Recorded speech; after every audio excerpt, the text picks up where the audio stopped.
एक छोटा सा बोर्ड डेहरी की छत से लटक रहा था। उस पर मोटे काले अक्षरों से लिखा हुआ था, घर में कोई नहीं है, मेरी बूढ़ी माँ बीमार है, मुझे थोड़ी थोड़ी देर में उन्हें खाना और दवा देने के लिए घर जाना पड़ता है। अगर आपको जल्दी है तो अपनी मर्जी से फल तौल ले और पैसे कोने पर गत्ते के नीचे रख दे। साथ ही रेट भी लिखे हुए हैं, और अगर आपके पास पैसे नहीं हो तो मेरी तरफ से ले लेना, इजाजत है। मैंने इधर उधर देखा, पास पड़े तराजू में 1 किलो अनार तोले, दर्जन भर केले लिए, झोले में डाले, प्राइज लिस्ट से कीमत देखी, पैसे निकाल कर गत्ते को उठाया जहाँ 100, 20, 50 और 10 की नोट पड़े थे।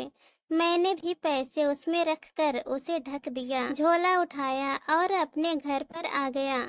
रात को खाना खाने के बाद मैं और भाई उधर निकले तो देखा एक कमजोर सा आदमी, दाढ़ी आधी काली आधी सफेद, मैले से कुर्ते पैजामे में रेहड़ी को धक्का लगाकर बस जाने ही वाला था। वो हमें देखकर मुस्कुराया और बोला, साहब फल तो खत्म हो गए। नाम पूछा तो बोला सीताराम। फिर हम सामने वाले ढाबे पर गए, चाय आई, कहने लगा, पिछले 2 साल से मेरी माँ बिस्तर पर हैं, कुछ पागल सी भी हो गई है और अब तो फाजिल भी हो गया है।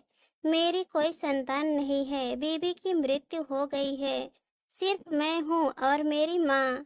माँ की देखभाल करने वाला कोई नहीं है, इसलिए मुझे हर समय माँ का ख्याल रखना पड़ता है।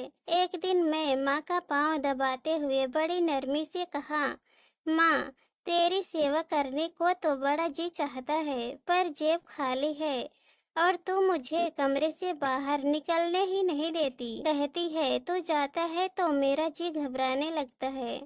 तू ही बता मैं क्या करूं? अब क्या गले से खाना उतरेगा? न मेरे पास कोई जमा पूंजी है। ये सुनकर माँ ने हांफते कांपते उठने की कोशिश की। मैंने तकिए की टेक लगाकर उठाया, अपने कमजोर हाथों को ऊपर उठाया, मन ही मन भगवान जी की स्तुति की। फिर बोली, तू रेहड़ी वहीं छोड़ आया कर, हमारी किस्मत हमें इसी कमरे में बैठकर मिलेगा। मैंने कहा, माँ क्या बात करती हो? वहाँ छोड़ आऊंगा तो कोई चोर उचक्का सब कुछ उठा ले जाएगा। आज कौन लिहाज करता है और बिना मालिक के कौन खरीदने आएगा? कहने लगी, तू भगवान का नाम लेने के बाद रेहड़ी को फलों से भर कर छोड़ कर आ जा। बस ज्यादा बक बक नहीं कर, शाम को खाली रेहड़ी ले आया कर। अगर 13 रुपया गया तो मुझे बोलना। 3 साल हो गए हैं भाई, सुबह रेहड़ी लगा आता हूँ, शाम को ले जाता हूँ। लोग पैसे रख जाते हैं, फल ले जाते हैं, एक धेला भी ऊपर नीचे नहीं होता, बल्कि कुछ तो ज्यादा भी रख जाते हैं। कभी कोई माँ के लिए गुलदस्ता रख जाता है तो कभी कोई और चीज। कल एक बच्ची खीर बनाकर रख गई, साथ में एक पर्ची भी थी।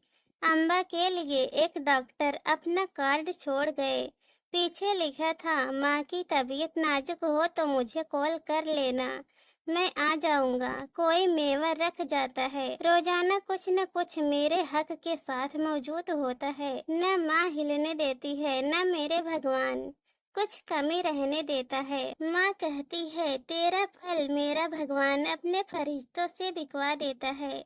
मैं आप लोगों से बस इतना ही कहना चाहती हूँ कि अपने माँ बाप की सेवा करो और देखो दुनिया की कामयाबियाँ कैसे तुम्हारी कदम चूमती है।